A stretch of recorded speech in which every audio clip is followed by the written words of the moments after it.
Well, guys and gals, here I am back working on this mower. And it's going to rain today, so I got to hurry up and get this thing done. It's been giving me fits. I finally took off the gas tank to get the rest of the water out of it and found out that it had a hole up in this corner.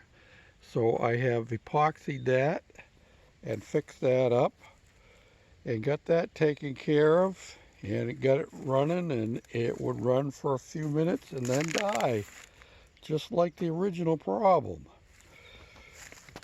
Then I pulled the carburetor off, ran that through my new ultrasonic cleaner, and it ran good for a few minutes and then died.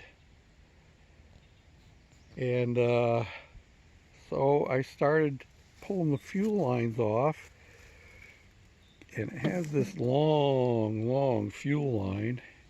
And what was happening is the fuel line, when it comes up from down inside and it comes across here, well, right here where it bends to go around that corner, the hose was collapsing.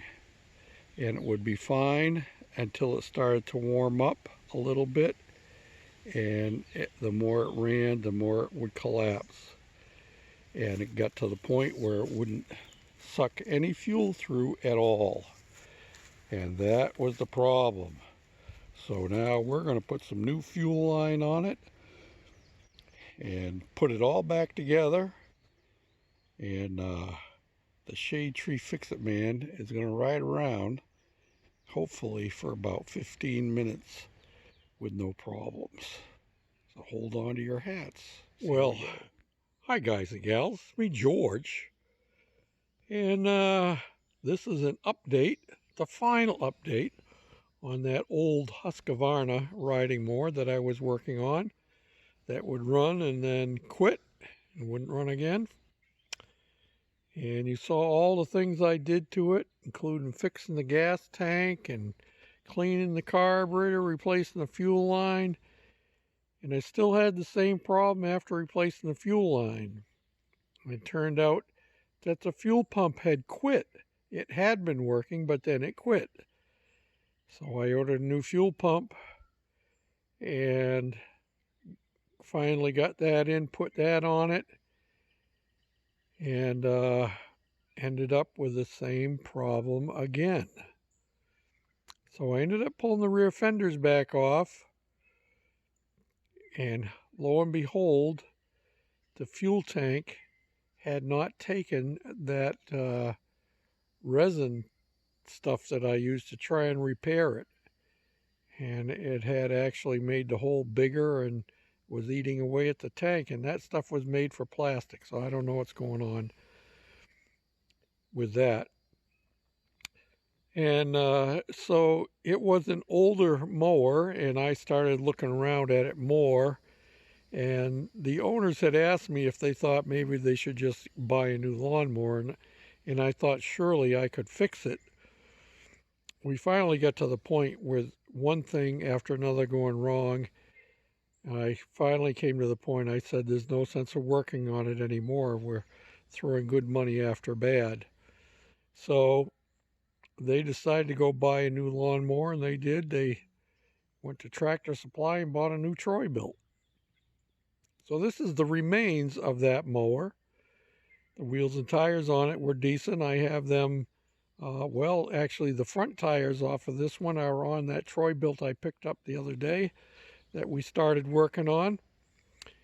And I've already taken most of this mower to the dump.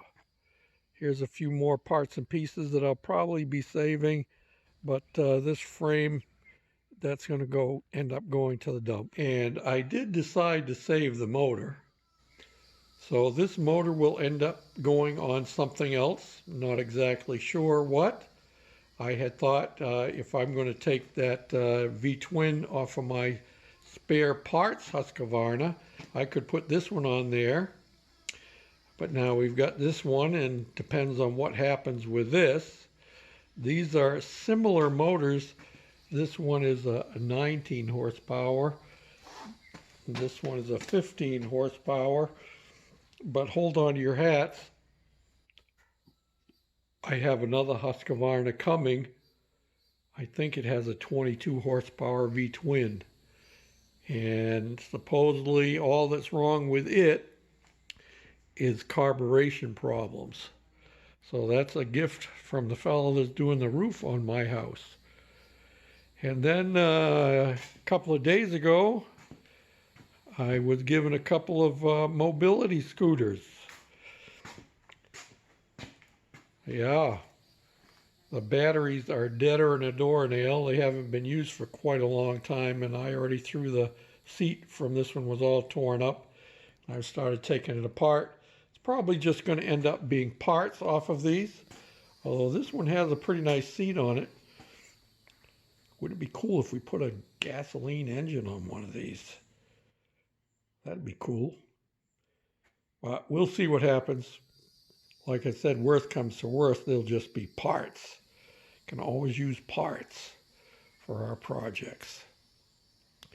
So I thought you'd like to see, yeah, these wheels here are the ones that came off of that old Husqvarna that we've ended up making into a parts vehicle.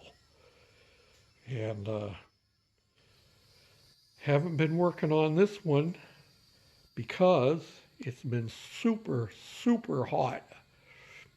I was down at the dump today and it was 100 degrees down there. So I haven't been working out here in the carport much. But Lord willing, we'll get back to it tomorrow. It's only supposed to get up to like 91 tomorrow. So I get out here early enough I can work on it. This one here, I just got to put the new carburetor on it and it'll go back together. Thanks for watching, commenting, subscribing, thumbs up, sharing, all them good things. And my carport is turning into another workshop, isn't it? I keep adding on benches. I've got one bench grinder set up here and the other one over there. This is the one we fixed. And then I have my drill press over there that I bought at an auction. I think I paid 20 bucks for it. And it was kind of grungy. It's not perfect now, but I've cleaned up the plates here and this one down here, cleaned the whole thing up, and it works pretty good. The noise is the belt. So that's what I've been up to. Hope y'all are staying cool where you're at. Bye for now.